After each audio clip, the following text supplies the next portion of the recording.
Un bodysuit sur une personne qui n'a pas de tatou, c'est extrêmement long. Quand tu commences le tatou à 16 ans, c'est que tu as vécu des choses que tu n'aurais pas forcément voulu vivre à 16 ans. Elle voulait tout effacer pour tout recommencer avec moi. Quand j'ai vu le travail de Dino, c'est presque bizarre de dire ça, mais c'est une renaissance en fait. J'ai essayé plusieurs fois de lui dire c'est pas forcément une bonne idée, ça va te prendre toute une vie de tout enlever, toute une vie de recommencer par-dessus. Dino, ce qu'il fait savoir, c'est qu'il est jamais content de lui, il veut toujours faire mieux. Elle sait me faire confiance, mais moi je suis quand même vachement à l'écoute de ses goûts. Honnêtement, pour moi, c'est le meilleur tatoueur du monde, mais après, est-ce que c'est objectif? Je ne pense pas.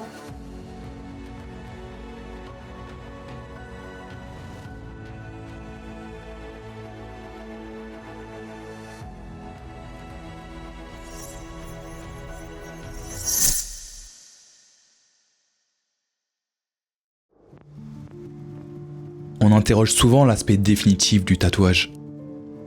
Et si on interrogeait l'aspect définitif du laser? Et si ces deux pratiques n'étaient pas complètement opposées? Si elles pouvaient se compléter? Pour effacer une vision de cet art qui ne nous correspond plus, mais laisser la place à une nouvelle. Une autre pièce, une autre peau, en quelque sorte une mue. Moi je me présente, je suis Solène et j'ai 23 ans. J'ai décidé d'ouvrir mes réseaux parce que je fais un projet un peu bizarre, j'enlève tous mes tatous pour tout refaire. Donc j'ai commencé le tatou à 16 ans, très tôt. Mais bon, il a commencé encore plus tôt. Du coup je m'appelle Dino de César, Dino Valelli sur les réseaux. Je tatoue depuis 15 ans maintenant. Je fais un style plutôt ornemental et voilà.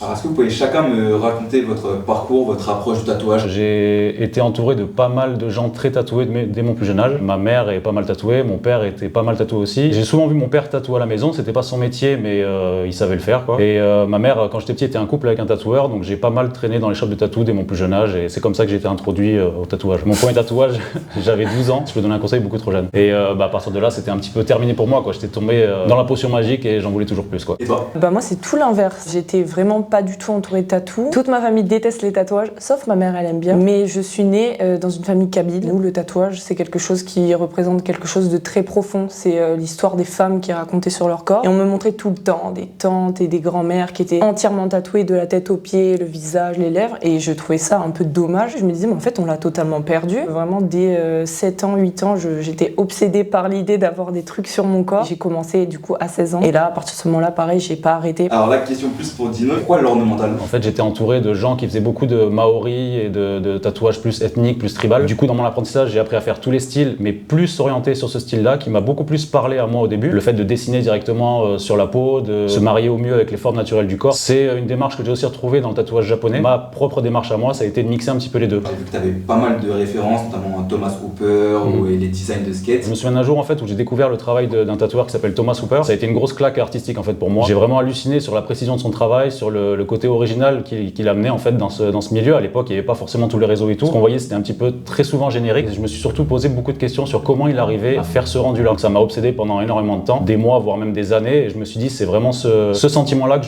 je veux renvoyer chez les gens. C'est en voyant mon travail qu'ils se posent le même genre de questions. C'est comment il en est arrivé là, comment il a fait pour arriver à faire ça, quoi. C'est assez marrant parce que du coup, tu disais que tu étais très attiré par l'ornemental, mais pourtant sur toi, tu portes surtout du full black. Moi, j'ai attaqué le tatouage sur moi, à me faire tatouer beaucoup trop jeune, comme je disais, à l'âge de 12 ans. À ce stade-là, j'étais pas artistiquement développé. Ce que je voulais au début, c'était juste l'obsession du tatou, c'était juste, je voulais de l'encre dans la peau, quoi, en fait. Donc du coup, j'ai commencé à me faire tatouer les motifs que je trouvais cool, les dessins que mes potes me faisaient, les trucs que je trouvais dans les magazines ou dans les designs de skate ou les choses comme ça. Et en fait, quand j'ai commencé ma carrière de tatoueur à l'âge de 24 ans, j'étais déjà énormément tatoué. Donc j'avais déjà plus beaucoup de place. Ce qui se rapprochait de plus du tatouage tribal, du tatouage ethnique, c'était le full black, quoi. Donc j'ai commencé à faire recouvrir une petite partie de mon corps. On a commencé par le bras gauche. Je suis devenu obsédé par le full black et voilà, j'ai continué. T'es tatoué à combien de pourcents à peu près avant de faire ce projet-là? Tous mes premiers tatous, je les ai fait donc de 16 ans à 20 ans. J'ai fait l'entièreté directe en l'espace de 2 mois, mes bras, l'entièreté de mes bras, mon cou. J'avais 19-20 ans. En fait, je me rendais pas compte, je pense, de l'impact que ça allait avoir. Par exemple, si plus tard, 5 ans après, j'allais vouloir faire comme maintenant, un full body. Donc en fait, très vite, je me suis retrouvée full tatouée et Dino, là, il a que tatoué, on va dire, 6 heures sur mon corps. Mais avant lui, j'étais vraiment déjà full tatouée, quoi. En fait, tous les endroits qui se voient, quoi. Vraiment, histoire de bien me rappeler que je suis tatouée. Est-ce que vous pouvez m'expliquer un peu du coup ce projet? Moi, j'ai toujours eu l'envie de faire que des grosses pièces, voire que des bodysuits. J'ai la chance de pouvoir en faire pas mal en ce moment, donc c'est vraiment une consécration. Beaucoup. Mais du coup, quand Solène est venue me voir, elle avait déjà, comme on l'a dit, presque 50% du corps tatoué. Moi, il y aurait eu aucun problème à continuer son projet, à faire tout le reste du corps, mais elle voulait encore plus loin dans le fait où elle voulait tout effacer pour tout recommencer avec moi. Et moi, de mon côté, ça n'a pas été super bien reçu. J'ai essayé plusieurs fois de lui dire, c'est pas forcément une bonne idée, ça va te prendre toute une vie de tout enlever, toute une vie de recommencer par-dessus. Ça va être beaucoup de souffrance, beaucoup de temps, beaucoup d'énergie dépensée pour rien. On peut travailler avec ce que tu as déjà et ce sera quand même super beau, ce sera quand même ton projet, tu t'approprieras ton corps comme il faut, il n'y a pas de problème tout ça. Mais elle a insisté énormément. Comme elle m'a montré sa détermination, je me suis dit, bon, bah, elle sait vraiment ce qu'elle veut cette fois, il n'y a pas de problème. Après, moi, pourquoi j'ai voulu faire ce projet? J'ai deux raisons principales. Premièrement, moi, j'ai commencé le tatou à 16 ans. Et quand tu commences le tatou à 16 ans, faut pas être devin, c'est que tu as vécu des choses que tu n'aurais pas forcément voulu vivre à 16 ans. En fait, quand tu te tatoues pour ces raisons-là, c'est ancré dans ta peau. Il y en a, ils arrivent à vivre avec. Et il y en a d'autres, comme moi, quand je me lève le matin et que je vois cet underbooth, par exemple, je sais à quoi il renvoie. Et je sais que c'est pas un truc qui est positif. Tu n'oublies pas ton histoire, mais t'as pas forcément envie de t'en rappeler tous les jours. Mes deux énormes serpents sur ma jambe, c'est un crotal et un python. Je suis fan de serpents, j'en ai eu. Et le crotal représente mes parents et moi je suis représentée par le python. Sachant qu'ils se battent, voir tout le temps moi qui me bats avec mes parents, c'est pas forcément une bonne chose. Je me mets dans le contexte du ah ok, je suis en permanence en train de me battre avec eux et du coup en fait j'ai vraiment pris du recul sur ça. Et la deuxième raison, c'est vraiment pour l'esthétisme. Quand j'ai vu le travail de Dino, c'est presque bizarre de dire ça, mais c'est une renaissance en fait. Évidemment, ça renvoie à l'ornement des tatous kabyles, ça c'est indéniable, ça c'est clair. Et surtout, l'ornemental, pour moi, c'est tellement esthétique. Je me suis dit, mais en fait, c'est presque une nouvelle peau qui va me faire. Souvent, on me dit, mais tu vas forcément regretter aussi tes tatous avec Dino. Ok, peut-être, d'accord. Peut-être quand j'aurai 70 ans, 80 ans, mais je sais que sur le moment là, je veux tourner la page comme ça, de cette manière-là. D'un point de vue process, comment ça se passe exactement? C'est-à-dire le nombre de séances de laser qu'il faut, l'espacement de temps entre les séances? Avant qu'il me tatoue sur une zone qui va être détatouée en amont, ça prend 6 mois de cicatrisation. Il faut attendre 6 mois. Pour la même zone détatouée, donc par exemple, on va prendre la main, tu te détatoues la main. La prochaine séance de laser que tu pourras faire sur cette même zone, ce sera 2 mois. Déjà, il faut savoir qu'avant d'ouvrir mon compte laser, j'ai attendu un peu, histoire de bien me renseigner. Il ne faut pas comparer non plus le laser et le tatou. C'est des médecins qui doivent faire ça. Et il y a beaucoup trop de charlatans sur le marché. Je suis désolée, mais c'est des esthéticiennes, des infirmières, et ça ne doit pas être le cas. Ça doit être des médecins. Il faut vraiment aller dans une bonne clinique. Par exemple, le tatou, tu vas chez un mauvais tatoueur et tu peux te faire cover,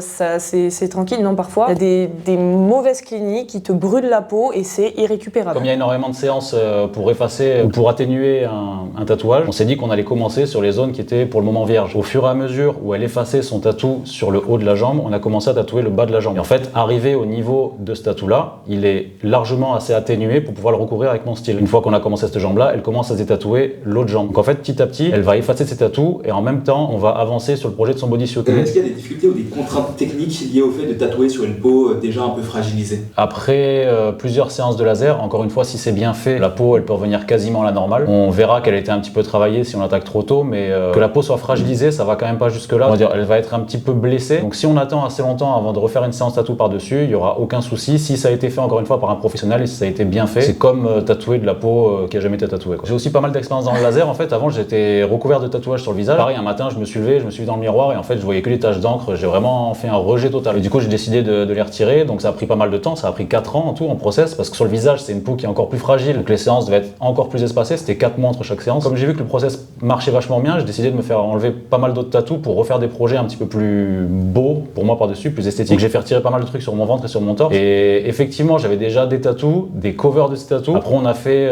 des séances de laser pour pouvoir refaire du tatou par-dessus. Donc forcément là la peau on peut parler de fragilisation. Après les séances de laser, me refaire tatouer par-dessus, je peux peut-être parler de trauma, mais en tout cas pour moi l'expérience ça a été pas ouf. Nous on a juste... on n'a pas encore tatoué par-dessus. Ouais, en fait on a juste... Bon j'ai dit au médecin, je l'ai montré. On a juste dépassé, mais de 2 cm sur le tatou. Je peux pas forcément parler donc je peux pas trop parler d'expérience après laser. Ce sera en mars qu'on va recouvrir définitivement ce tatou. Donc en mars je ferai une vidéo de mon avant-après bien évidemment. Quand vous faites ce projet-là, est-ce que vous avez déjà une vision d'ensemble de ce à quoi ça va ressembler fini? En termes de design, elle a pas du tout la vision, c'est plus moi qui l'ai et en plus cette vision-là elle évolue au fur et à mesure des mois, au fur et à mesure des influences que je peux avoir. C'est à peu près les dynamiques que je vais utiliser, quel genre de fleurs par exemple on va utiliser, tout ça. Mais ce projet-là, on l'aborde un petit peu différemment de mes autres projets parce que je fais beaucoup de freehand en amont, c'est-à-dire du dessin libre directement sur la peau. Donc, en fait, même moi, je dirais que j'ai pas forcément l'idée finale du design à proprement parler. En termes d'inspiration, on va dire que Dino et moi, on vibre rejoindre sur la même corde parce qu'on est extrêmement fan du Japon. Moi, comme lui, on veut quand même instaurer ce côté japonisant dans mon bodysuit, ça c'est indéniable. Mais par contre, c'est vrai que je prends pas du tout ce projet de la même manière que j'ai pris mes autres projets parce que je le prends vraiment à la fais vraiment ce qui te plaît aussi et fais vraiment ce qui t'inspire le plus parce que tu es le professionnel et c'est toi qui peux voir le meilleur dynamisme sur mon corps et je veux en aucun cas lui imposer une vision qui va casser la dynamique. Elle m'accorde sa confiance, donc elle y va tout chousse, tête baissée, elle me fait vraiment confiance pour tous les designs. C'est aussi une évolution dans mon travail, le fait d'attaquer complètement freestyle, d'y aller presque en impro et du coup ça apportera forcément un design qui me plaira plus parce que moi je suis plutôt du genre à si je prépare trop mes dessins en amont, le jour du tatouage en fait j'aurai toujours quelque chose à redire sur le design. Dino, ce qu'il fait savoir c'est qu'il est jamais content de lui, il veut toujours faire mieux. C'est une bonne chose, mais en même temps il faut aussi être fier de soi. Pour lui il faut toujours se remettre en question, il faut aussi parfois lâcher prise et se dire bon bah là j'ai donné parce que honnêtement pour moi c'est le meilleur tatoueur du monde, mais après est-ce que c'est objectif? Je ne pense pas. J'ai vu dans tes vidéos que tu travaillais parfois, alors que ce soit pour votre projet en l'occurrence, mais même dans tous tes projets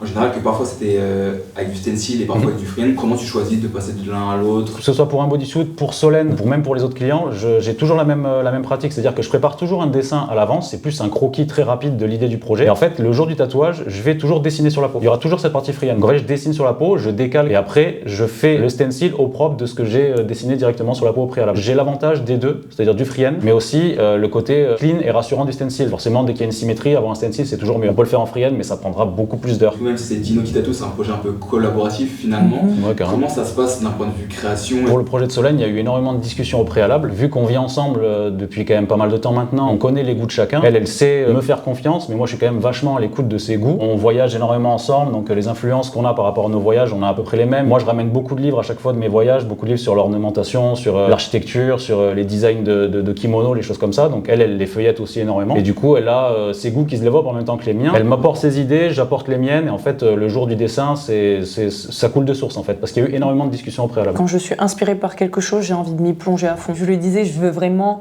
notre projet. Je voulais vraiment pas qu'il s'inspire de quelque chose qu'il avait déjà fait. Ça, c'était vraiment important pour moi. Et Dino, il se bat tous les jours pour concevoir quelque chose d'unique pour ses clients. Et nous, c'est super important de mettre cette originalité dans le projet. Est-ce que vous avez une idée un peu précise du temps complet que ce projet va prendre? Un bodysuit sur une personne qui n'a pas de tatou, c'est extrêmement long. Ça m'est déjà arrivé de finir des bodysuits en un an et demi, mais c'est sur des personnes qui pouvaient venir 2 fois par semaine, donc forcément là ça va assez vite. Et je le conseille pas forcément. Pour Solène, c'est encore différent parce qu'elle doit se faire retirer tous ses tatous, donc on a une contrainte aussi au niveau de la cicatrisation. Il faut laisser aussi le corps se reposer avant de réattaquer dessus. Déjà juste en termes de laser, on dirait que t'en as pourquoi je dirais en 5-6 ans déjà.